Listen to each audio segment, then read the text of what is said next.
world moves fast. Your workday? Even faster. Pitching products, drafting reports, analyzing data. Microsoft 365 Copilot is your AI assistant for work. Built into Word, Excel, PowerPoint, and other Microsoft 365 apps you use. Helping you quickly write, analyze, create, and summarize. So you can cut through clutter and clear a path to your best work. Learn more at Microsoft.com/M365 Copilot. Protein is now at Starbucks, and it's never tasted so good.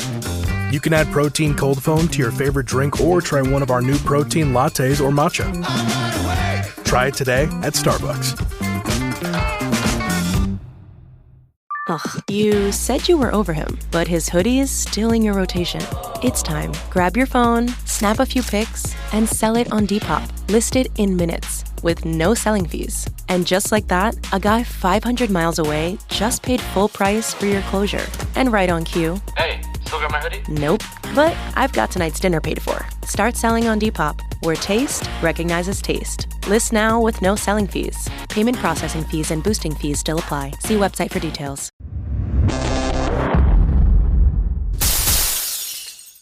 Hi, it's me, Andrew Staton, World of Martial Arts TV. Sad time. Sad time, and also a bit of history. So why is it a sad time? It's a sad time in the world of martial arts because we've just lost Chuck Norris, 8 times world karate champion. It's difficult to know where to really start, but it's not too difficult for me. Chuck, yeah, great guy. Met him, and I'll talk about that later. But yeah, there's a little bit of a scenario here, and I think we've got to get the table right because all these people on this YouTube stuff, they'll be going, "Oh, I know Chuck Norris. I know Chuck Norris," and you know they weren't even born when Chuck Norris. I'm Chuck Norris's greatest fan. Yeah, okay. So let's get it into perspective where Chuck Norris comes from, what Chuck Norris was, and what Chuck Norris did, and why we like Chuck Norris, and why it's sad. Okay, so let's start wherever. There's a name that everybody knows that I'll talk about. You know what's coming, Bruce Lee. Yeah, when you talk Bruce Lee, you talk everything. And of course, I love talking about Bruce. He's been my soul guide in many ways. As people like to say, I'm emotionally over the top with Bruce Lee. Yeah, I am. I got reasons to be, and I love it. So, you know, whatever that's about, get on with it. I have a passion, and my mate Gary will vouch for that. He'll tell you the story then. I'm proud of it. And the situation is Chuck wouldn't be the star he was. So let's take it back to the time of about the 60s when Bruce Lee was actually picked for the Green Hornet. So up to then, as you know, and as like Gene LaBelle usually says, is that at that time, most people, when it came to a fight, it was the John Wayne style of fighting. You know, you came across, you told a story, you've known that you've seen the video, you know, so that's how you did a bar fight and stuff like that. When Bruce came along, suddenly there was this martial arts. And of course, the papers and everybody who called it karate and judo, they didn't know what kung fu was. God, that was like, what? That's kung fu? What's kung fu? So that's why Bruce labelled it gung fu, a much more closer, so to give it a more established name and something that he could relate to. So he called it gung fu, and he would been teaching the Junfan gung fu style system of fighting. Which then evolved into Jeet Kune Do in a roundabout way, because Jeet Kune Do is a totally different thing to what Junfan is. Junfan is something that you can learn. You know, Jeet Kune Do is something that you evolve into, in my opinion. So anyway, so let's get off that. But anyway, Bruce on there, and as we know, when he was doing Green Hornet, people, Gene LaBelle said, and Van Williams said he was too fast. He was too fast for the camera. You have to slow down, Bruce. Nobody can see it. People just are falling all over the place. But he got a name. And it put martial arts on the map. To that time, when martial arts was on TV or in film, it was a judo, a karate. It was part of a little bit of a thing. It appeared in a Frank Sinatra movie. It had appeared in You Only Live Twice with Sean Connery as the ninjas and stuff like that. So every time you wanted it, it was the judo suit, the karate suit. Very little bit about kung fu at the time, but it was getting there mainstream. But they never picked martial artists. They got a star, they made them do a few moves, and it's just about gone back to that now. But that's what they did. But Bruce made it a good thing. It was something fresh. It was something new. And because of that, the martial artists, even though they'd seen him at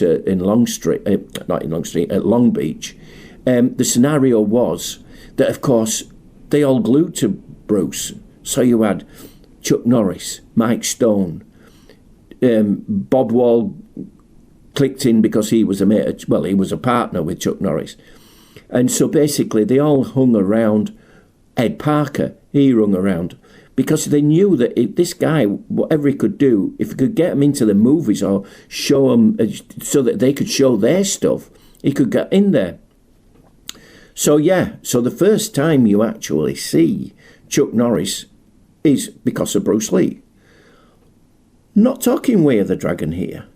Not talking Way of the Dragon. No, I'm talking Wrecking Crew. I'm talking when Bruce got the whole team of his pals because they'd helped him, they'd put him on the map a bit and said nice things about him. So he went, okay, guys. So he got Mike Stone. He got Chuck Norris, he got Joe Louis, and he got Ed Parker, all in that movie. They all have little on-screen parts in that movie. And Bruce and Chuck next to gets the biggest bit because he's there in a restaurant scene as the heavy, and he's there. So he gets his first break there. Okay, he was in a couple of, little low-budget movies, but nothing like getting exposure like Bruce did for him. Then came a scenario, and I call it scenario because it was a scenario. Bruce liked Joe Louis. Joe Louis was a fighter. He looked good. He was ripped. He looked superb. And Joe was really, really good, and he was world champion. Yeah, that was the kind of guy Bruce wanted. So when it came to Way of the Dragon, he went to Joe Louis. He went, Joe Louis, I've got a movie. Will you come and do this movie with me? And he went, what? He said, yeah. He said, what movie? Oh, he says, I've got a martial arts movie and I fight you in the Colosseum. I'll make you look great. And he went, hang on a minute, Bruce. You know who I am. You know what I am. And he says, who wins here? He says, I do. He says, no. I'm not having a little small Chinese guy beat me up on screen. No, I'm not playing that game. No, thank you. But Bruce's first choice was Joe Louis. Now, if Joe Louis had actually said, oh, yeah, Bruce, yeah, I'll take it, which when I met him, he admitted his ego had got the better of him and he wished he hadn't. And when Bruce then went down the ladder and he went to Chuck, he went, Chuck, would you like to do this fight scene with me? I think you'd do really well. Now, you look at Chuck in that scene. He's a big, heavy guy, big, hairy chest, everything there. Totally different to Joe Louis, slim, fast, athletic. Chuck looks good, but he just looks the big, heavy. He looks the big, heavy. Come on, I'm not being funny here. But Bruce, as always, 8 times World Karate Champion, and of course he has that wonderful bit because Chuck's got all the hair on his chest, so it's grab the hair off the chest, rip it off, make it a scene, It was magic. So he played on Bruce. He played, Bruce played with Chuck Norris. He sort of like, yeah, I can do this. I might not have Joe Louis, but now that's what I'm trying to get across to you. If Joe Louis had said that, Chuck will be nowhere. Chuck might have been taking years for him to come up from somewhere if Joe had actually pulled it in. So that's the first little thing that these YouTubers will be missing out on Uncle Chuck. There wouldn't have been an Uncle Chuck if Joe Louis had come, his ego hadn't got in the way. There's a little bit of a thinking for you. But Chuck did do it. He did well. He did fantastic, in fact. And it's the best fight ever, in my opinion. It's the best fight ever. You never got it. And when they talked about him, Bruce, they just winged it. They'd trained, they'd sparred, play sparring and stuff like that, try this, try that. And when they were out there and then the slow motion and stuff like that, it looked amazing. That was the fight. That was the Colosseum fight. That was the gladiators against each other. Absolutely fantastic. So we get to that bit and we're fine. And then Chuck, unfortunately, there's the thought, Bruce might pull me into another movie, which he was considering. He was considering bringing Chuck into another. He always did. If you looked after Bruce, Bruce always brought you back in. You look at everybody that worked with Bruce, and he always brought them back in. He always looked after you. Because if you'd looked after him, it was Wim's way of paying you back. Don't believe it? Read it. Read it. You get out there and read it. Don't watch other people. Read it. You look at all the information that's out there, and you'll see that that's what actually happened. Now, unfortunately, Bruce Lee died. Now, that paid dividends in some respects, and it also paid another little thing for the American market. So, of course, the first thing that Chuck did after that was a film called Yellow-Faced Tiger, renamed Slaughter in San Francisco. Chuck never admits to this film. Once somebody said, "Don't ask him about that movie," he wants to claim he never played a bad guy. He plays a bad guy. He's a bad guy. He's really, really bad. He's really bad. And the thing is that he looks so much like they did in Way of the Dragon. It's unbelievable. Don Wong is the Bruce Lee lookalike, and Lo Wei in his own way, plays on it and tries to make a new Bruce Lee out of Don Wong, and because it don't work. But Chuck's is there. It did okay. It did all right for everything. Star of Way of the Dragon, Chuck Norris, so, yeah. So he did okay, but it was buried. But it's still not out now. I tried to get it out on, let me think, on medium rare. We couldn't get a good print. We put it out. It didn't do anything much. It's really hard to get. Anybody who's got a copy, it's going to be worth mint. Because on medium rare, I wish Oscar had sent me one, but I never got one of them. And then, of course, 88, I think it's 88 Films has put it out, Slaughter in San Francisco, or Eureka, one or the other. I'd have to have a look it up. One of the two has got it out on Blu-ray with lots of bits and pieces on. And I'm pleased, it got out there, it's done. So let's look at what happens then. Then, of course, what's the big thing? This is what happens is that, what actually happens is that, they start looking for themes. So Chuck was a matter of doing films with themes that were popular. So Convoy was a big, big movie. Chris Christopherson and the full lot, truckers, and stuff like that, going across USA and stuff like that. Well, what did Chuck do? Sorry about keep getting confused. The two merge in my mind. The thing is that he did Breaker, yeah, and you watch the whole flipping movie just for this great fight scene at the end with Chuck using his usual techniques, which became synonymous with him. Everybody will know that, right all down the line, breaker, everything that I'm going to talk about. Reverse back kick. That's Chuck Norris. Reverse back kick. You want to watch it? You watch he'll finish you off with a reverse back kick. If he doesn't, I'll eat my hat. But most of the time, reverse back kick, Chuck delivered. I used to watch films and go, he'll finish him off with a reverse back kick. What are you talking about? You watch, he'll finish him off with a reverse back kick. Yeah, he did. He always delivered the reverse back kick. Always ended up in something and stuff like that. So great, but I'm not complaining. I loved it, and I think it was great. It was great action. It was a little bit more solid than some of the kung fu movies that were a bit whack, whack, whack, whack, and fights going on forever. No, the Chuck stuff was good, and he developed. And of course, next one we come along. again, into a theme. We've got missions and stuff like that. SAS and stuff like that. So you've got good guys wear black. The only scene, you see this Chuck going through the windscreen of a car. Most of the time when it was a double, it was Aaron Norris, his brother. I'd like to speak to Aaron. I think he's a great guy. I mean, I know he's been in trouble for certain things, and stunt people are sometimes a bit uppity about him. But yeah, he doubled for Chuck a lot of the times, and other people did, but mainly Aaron did things. So he did that, and then of course he did a film that I adored, and I still adore it. I've got the poster for it. And I loved it because it all dealt with kickboxing. Kickboxing came in after the martial arts movies, after the kung fu movies, and so kickboxing was the in thing. And of course, you had Chuck Norris and you had Bill Superfoot Wallace in A Force of One, written by Pat Johnson. Pat Johnson was Chuck Norris's number one karate trainer in Tang Soo Do.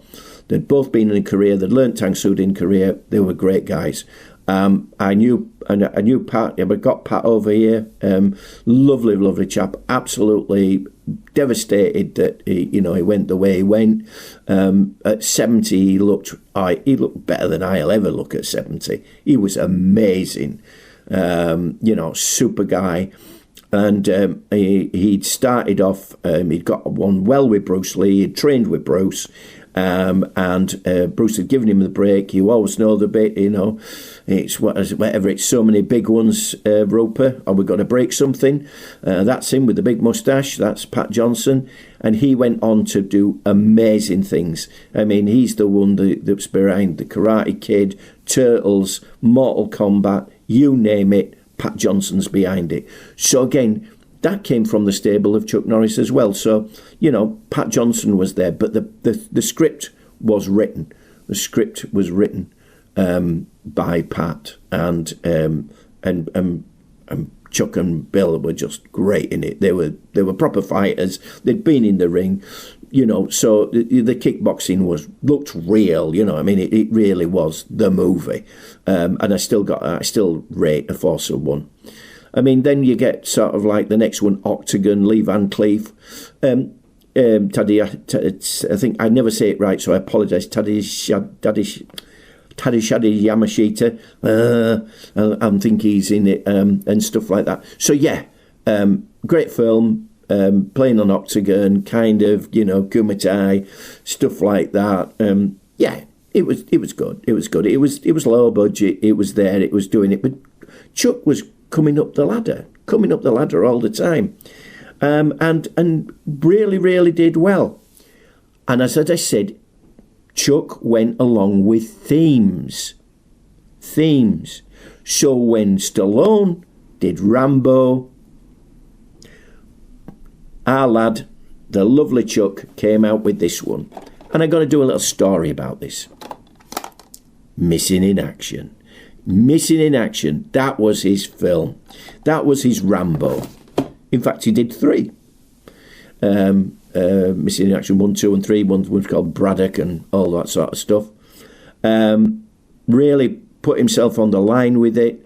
It was Rambo, the Chuck Norris style. Lovely stuff. And I've got to tell you a story. It was the birth of a martial arts label called MIA. And MIA stands for Missing in Action. And this poster was on the walls of Missing in Action. And I'm going to tell you a little bit of story about that. Because you youngsters have heard of Mark Ronson. Well, the guy who was behind Missing in Action and a lot of martial arts movies, and a lot of these kind of martial arts movies, was Lawrence Ronson, Mark Ronson's father. And I got on with him amazing, and he did absolutely shed loads of stuff.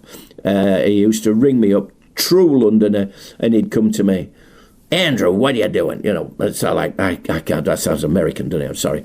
You know, he put in a London accent, and, well, he was in London, he didn't have to put an accent on. And he was just amazing. I just loved him, you know. He would shout at you, and he would go, you know, I've got this film on Bruce Lee, you know, what are you going to do about it? Yeah, okay, yeah, Lawrence, I'll do what I can. Yeah, I want it, this, get it done. I did what I could. You know, I'm a lonely, lazy guy, and I'm not. And, you know, it was great. He was great. I loved him. But he'd taken Missing in Action. He'd taken all the Chuck Norris thing. In fact, he took a lot of Chuck Norris stuff when other people wouldn't take it. Some of the lower budget stuff, he bought it. He did everything for Chuck, and was really behind it. I mean, he was behind Slaughter in San Francisco. He bought everything that was Chuck. If it has Chuck names on it, he loved it. And basically, he went from there. So therefore, you went. He did really well with Missing in Action, and then of course it went up a scale. We went up a scale, and we started doing things like. And I'm not going to go into any particular order, but a bit way at the back, he'd done Silent Rage, which had been a horror movie, a bit of a horror movie, but I loved Silent Rage. And then he went into a nice segment of being given movies which he could do. And of course, he did Invasion USA. One of my favourites was Code of Silence. That's released by 88 Films, and they've done an amazing job on it. I'm going to try and get the editor to slip the sleeve in there, because Code in Silence, it's Eddie Cusack is a good cop having a bad day. What a name! What a sellout! Yeah, give me it. I love it. Give me it. Yeah. That's how you sell a film to me. And he's good, you know. He takes the full room with bad guys on. He just absolutely wipes the floor with them, you know. And he does it in the Chuck Norris style, reverse back kick, of course, and absolutely knocks them flying. And I loved it. So that went, and then Chuck got the stuff like from Golden Globus. And he got Invasion USA. Well, we said Invasion USA. He got things like Delta Force, and then Delta Force 2. And he could do no wrong. He was the great guy. You know, he went for the mullet hairstyle and stuff like that. And the only problem I had is that when Chuck did, it's merging in my mind, you can see, when Chuck did movie interviews, he never really, in his early days he didn't mind, in the later days he didn't want to talk Bruce too much, because the PR people brainwash you to say, you know, don't be saying Bruce Lee was better than you. Don't say that Bruce Lee did this for you. You say you did it, and yeah, he was all right. He was an okay guy. And so they were never allowed to actually say or talk about until later on. And he could say, yeah, Bruce was a great guy. And yeah, Bruce did do these things for me. And yeah, it's just a bit sad that the PR people made him do all this. And, you know, it's sad when they can't talk the way they want to talk, because it might not help their career. The film that put him on the map, he knew it put it on the map. The one that we all love, if you know anything, Lone Wolf McQuade. Yeah. I love the soundtrack. I love Chuck being in it. I love David Carradine being in it. It is the best. If you wanted to put that on the screen every day, I could watch it every day. I love it. It's Chuck at his best. Absolutely. Reverse back kick, of course. And he's just amazing in it. I met Carradine. I spoke to him about it, and he said, oh, we had a great time. Me and Chuck, great time. And Chuck had a great time with Carradine. And, you know, I'm just pleased that I met both of them at different times, but I met them, and they were so super guys to me, because they knew that when I started talking to them, they knew what I was on about. They knew I knew stuff about them, and I knew that they kept the martial arts high. in the world. You know what I mean? Chuck Norris will never be forgotten. Carradine will never be forgotten for the martial arts they delivered on the small screen, the large screen, whatever. Chuck went on, got older. You know, the film started going down, but of course he got the great TV kick, didn't he? Walker, Texas Ranger, 8 seasons, just nuts. You know, and then a spin-off, you know, as well. You know, Sons of Thunder and stuff like that, which of course our guy turned up with, our lovely Gary Daniels. Yeah, we got to do a thing with Gary. He's a great guy. But yeah, Gary got in with Chuck, and yeah. Super duper stuff. So we start, of course, every night. What do we get? We get Walker Texas Ranger. It's meat and 2 veg. And every night you get Chuck Norris. You can't miss it. You know, good stuff. So yeah, so that was great. Chuck then, you know, has to sit back a little bit. Then does a little bit of politics, stuff like that. Don't rate. And of course, he does his best for the world. You know. Kick drugs out of America. Yeah. We all have to sort of like a passion. We do it, but we know the money men and the people behind drugs. It's not going to go away. There's too much money in it, and people are daft enough to take the damn stuff. So yeah, what can we do? But yeah, there we go. So let's talk about me meeting Chuck. Yeah, Chuck. I saw him when he was down at a Comic-Con. And some people did an awful lot better than me. They got interviews and all sorts of things. But I did okay. And I think it all depends on who you are and how you are. And Chuck came and I saw him. And this is where emotional, this is where people say Staton's over-emotional. I'd seen Chuck on the screen for so many times. How many times I've seen Way the Dragon, you don't want to know. You know, these people talk, I saw a film 100 times. Oh, give up. That's nothing. We're perfect, you know. Nuts. I took my sandwiches to the picture and watched it over and over again. So, you know, I was like there with Chuck. And when I'd seen some other movies, I'd been there. You know, I'd been in the screen. I lived in the cinema, you know what I mean? So, a bit like Tarantino. And the funny thing was, it was like, as soon as I saw him, he went, Yeah, you're a big fan, aren't you? I said, we could say that. He went, yeah, more than a big fan, aren't you? And I went, yeah. And I gave him some photographs from John Young, because John Young had been a visitor, he'd been in the Black Watch and he'd been in Hong Kong, and you know the story, or if you don't, there's plenty of stuff out there. His teacher knew Chuck, got him, they went to Yamcha or evening tea, and they kicked in. He had a meal with Bob Wall and Chuck, and Chuck says, do you want to come to the set of Way of the Dragon? Well, because John was all over the moon, and so John took these fantastic photos, which now go all over. John gets no credit, no money, some people do, for these photos. You know, there is photos, and you'll have seen them on the fronts of magazines, and I hope I might be able to do a book with John before else happens to him, which tells you the real story, and we'll put all the photos in there, as many as we can find, because some people did nick them. So there we go. That's what happens if you send your photos out and then somebody says send them back, and they go, oh no, they don't come.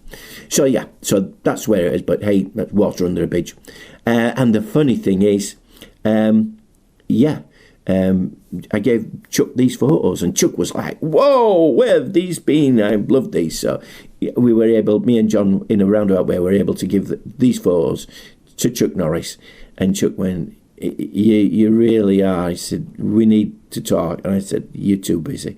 He said, yeah, I am. He said, but yeah, it's great to talk to you. And he signed it to me.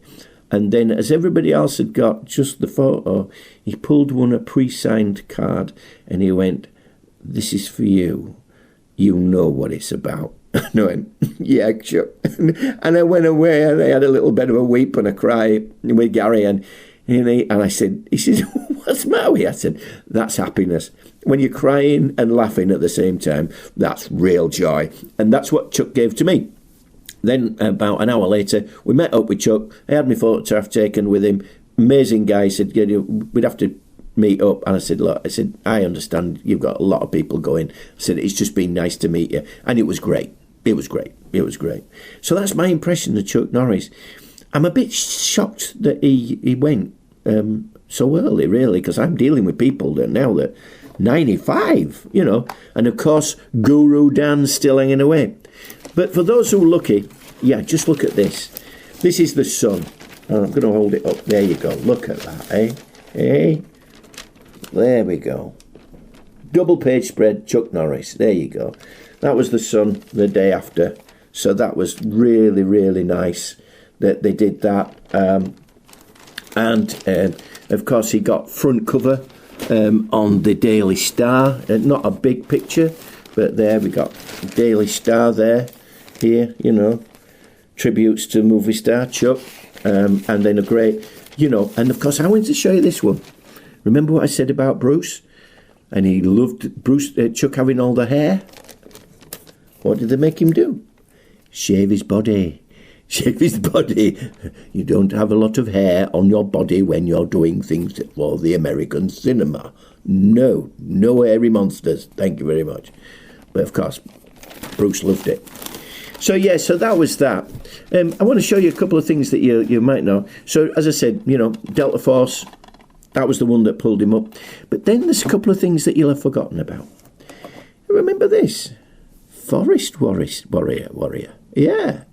Kiddies movie.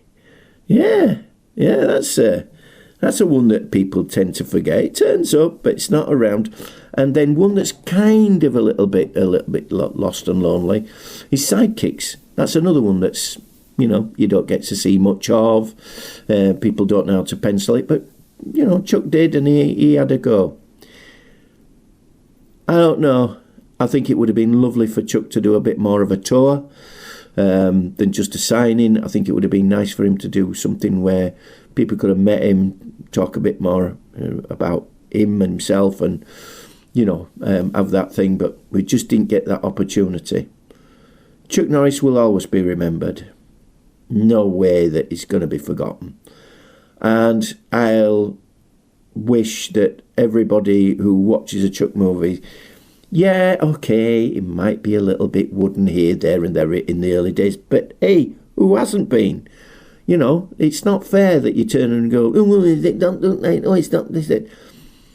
They had to break into an area, become actors from martial artists.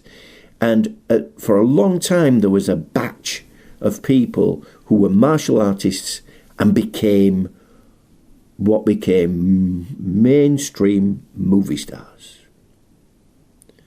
I'm talking about the likes of Jeff Wincott, Steven Seagal, Jean-Claude Van Damme, Mark Dacascos. All these guys still turn up. They're still out there. But, they moved on. And when now they want a new guy, most of the time they don't pick a martial arts guy. They pick an actor, and then they train him up in the martial arts. And if they can't train him up, they get him a stunt guy that looks like him and does it that way. But when you got Chuck Norris, you get Van Damme, you got Steven Seagal, you got the real deal. You got martial artists who did martial arts.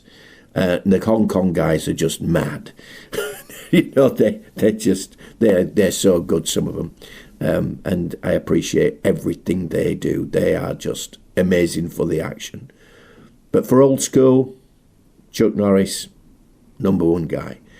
And so I'll say, if you want to remember Chuck, go out there.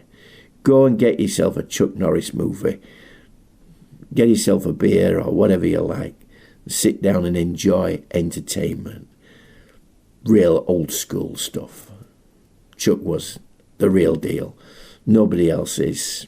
And of course, it's all thanks to that little Chinese guy, my best boy, Bruce Lee. So, that's me, Andrew Staton, World of Martial Arts TV, tribute to Chuck Norris. And if you've got anything to say it here. Got a question for me? Say it there. If I got it wrong, good. Then you've got to find out and make it right. Thank you for your time. Speak to you soon. Bye-bye.